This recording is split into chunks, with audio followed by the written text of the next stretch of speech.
As children, we are told stories. Stories and legends that couldn't possibly be true.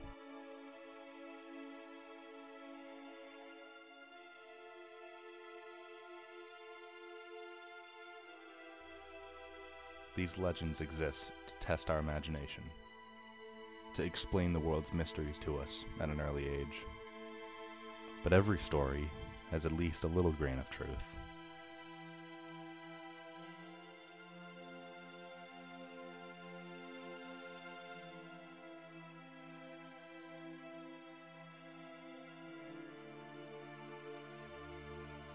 In the vast amounts of made-up exaggerations and embellishments that mixed in with all those falsehoods, there is a truth.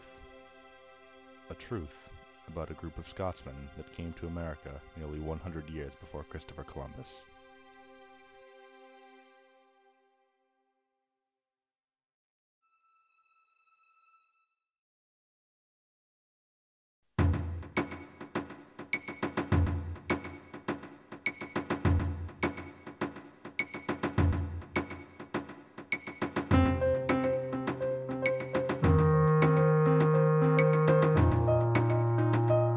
The Zeno narrative is an account that was found in, I believe, the early 16th century, the early 1500s, by some boys who were playing in an attic in Venice, Italy.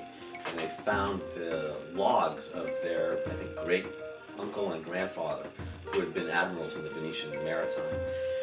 The family name was Zeno, and apparently these logs documented an excursion that was led by their Venetian ancestors, in which they went up to Scotland and were befriended by and eventually became in the employ of a Scottish prince by the name of Zichmey.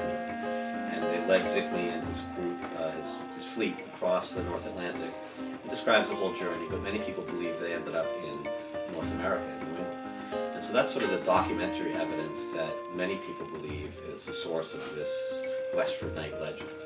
And so the theory is that Prince Henry St. Clair, he had either maps or journals or oral history coming down from his mother's side of the family that basically described how to get across the North Atlantic and go to this land called Vinland. And for whatever reason, in the late 1300s, he took a fleet of boats and again island hopped his way across the North Atlantic, leaving Orkney and going to the Shetland Islands and then to the Faroe Islands and to Iceland and to Greenland and then to Labrador and Newfoundland and eventually down the coast, we think, as far as Nova Scotia, where they spent the winter, and then continued the next year on to New England. We got to the mouth of the Merrimack River. A number of his men, by the way, had gone back at this point, but he had two boats continuing down. They came up the Merrimack River, they portaged over the waterfalls in Lawrence, Haverhill, Lowell, and eventually got off the Merrimack River onto the Stony Brook, which led him into what we now know as Westford, Massachusetts.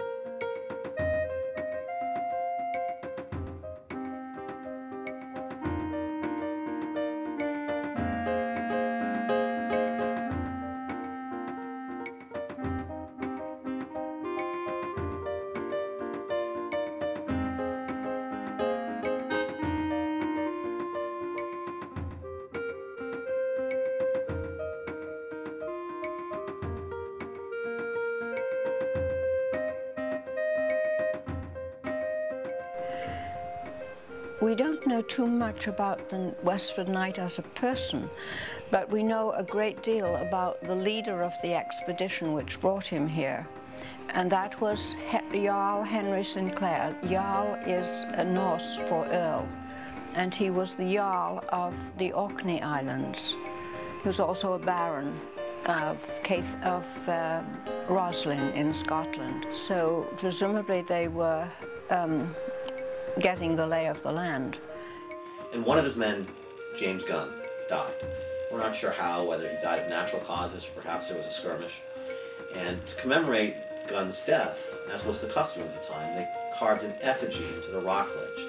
And in medieval times, the most important thing to a fallen knight, of course, was his sword. And so they carved the sword first, and then perhaps, we're not quite certain, carved his shield and his outline of his face and his body. Unfortunately, really all that's visible still today is the sword. The rest of it, there's some old photographs that indicate there was something there. It's sort of hard to make out, but through the designs on the shield, some experts in Great Britain have ascertained that it is the Gunn clan that has the heraldry on the sword, on the shield, and that's how we identify James Gunn. The effigy is punched, it's not chiseled, and that proves that it was done by armorers who would come on an expedition, presumably to repair armor just by putting in, rivets. I think it's rivets.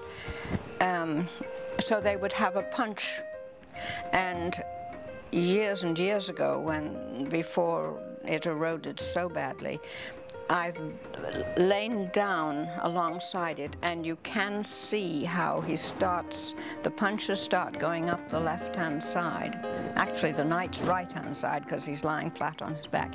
And they get duller as you come down the right-hand side. And so what we still see today is clearly packed into the rock ledge is a medieval battle sword. And it's not a dagger or a fencing sword. It's definitely a two-handed, Mel Gibson in Braveheart, 14th century Scottish, hit you over the head battle sword. So even if that's all it is, even if there's no shield and no helmet and no body there, just the medieval battle sword being carved on the rock ledge is still indicative of some kind of potential 14th century medieval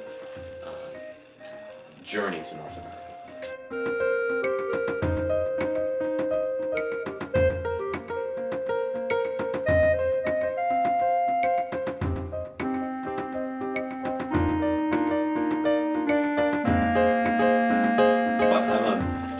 By trade, so I'm trained to look at things like evidence and to weigh and evaluate evidence. And I like to say that if I were going to go to the jury with the story of Prince Henry Sinclair, and the only piece of evidence I had was the Westford knight carving, I don't think I'd win the case. I mean, there has to be corroborating evidence. If these guys were here, it means probably other people were here, and there should be other evidence, not just one artifact.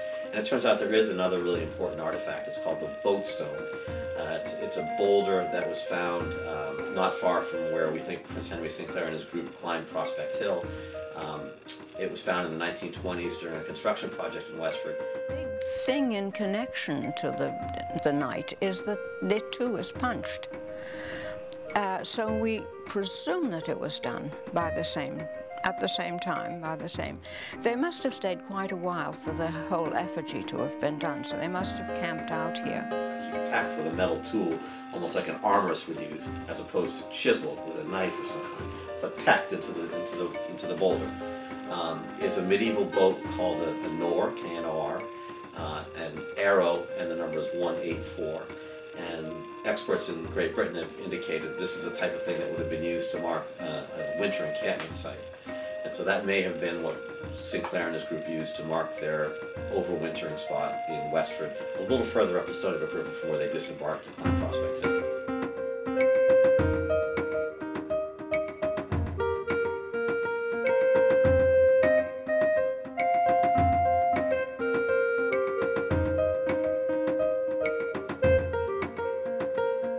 A very temporary wooden box which we used to put over it in the winter, because it's a hairpin bend, and being so close to the road, because Westford is so high, it gets so much snow in the winter, and when the plows come along, they dumped the ice and the salt on it, which was even adding to the erosion as well as acid rain. There's a clan historian in Britain, Niven Sinclair, has donated, and he actually is responsible for providing the funds for David Christiana to do that beautiful memorial that was only done last year, so your timing is perfect, because we've not had anything to show for it before.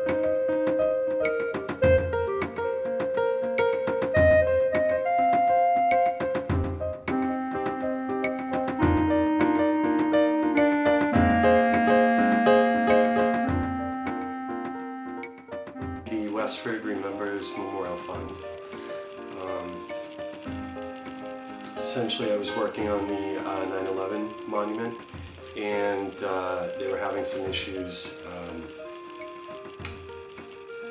with a project that an Eagle Scout was trying to do for the site, for the Westford Night, and I kind of got involved and asked to get involved. So I initially made it in my garage at home, and I made it out of clay originally.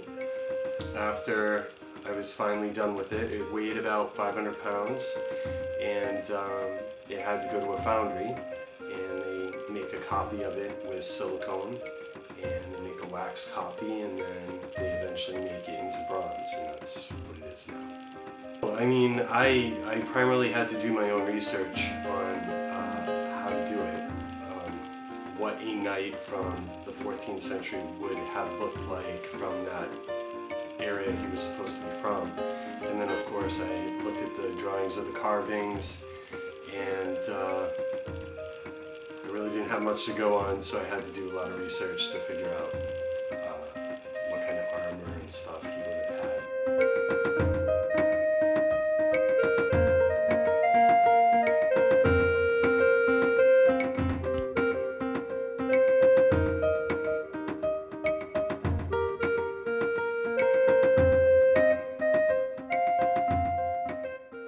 If people come to, if they knew enough to come to the library first, we've got all this information, and we tell them either walk down or go beyond. As I say, most people come in the summer because they're going further north, or they're coming to New England on vacation. And so we tell them to go down, park at the Abbott School and walk back. It's not far. But it's a difficult place to get to. Partly that. There's partly a real stubbornness, I think, amongst academic experts who have oftentimes staked their reputation on the fact that nobody was here in North America before Columbus, other than perhaps the Vikings. They always have the little, asterisk. Well, they don't count because they were only in northern Canada. They didn't come further down. I think they did come further down, by the way. But there's always this hesitation once people have taken a position academically and professionally and staked their reputation on something. It's hard to get them to change their minds. I think it's so just unimaginable, because, and the archaeologists are taught that no, I've had one tell me to my face, no European before Columbus. And they were taught that, and of course they lose face if they, but a lot of them, well, some of them, especially in New England, are coming around.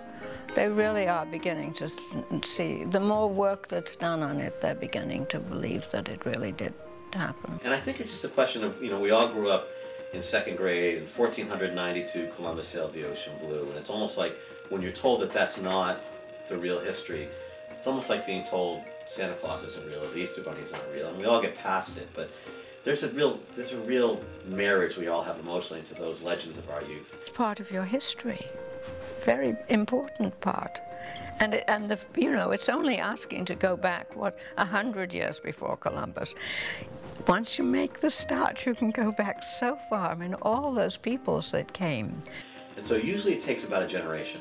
I think that's what's going on here now. I think that I've been working on this legend for about 10 years, and I've seen a real change even in this decade. People starting to come to the realization that it makes sense. I mean, to me, it's always been more surprising that somebody didn't come between the Vikings and Columbus. You have a 500-year gap. Why wouldn't people have continued coming back and forth? There were good things to do here. There was timber to make ships. There was fish. There were things to trade with the natives. It was a good economic opportunity, and the Vikings understood that. And then later, many other nations came over after Columbus. Well, why wouldn't the descendants of the Vikings continue to come back and take advantage of those opportunities? Again, to me, it would have been more surprising if people didn't come back than that they did.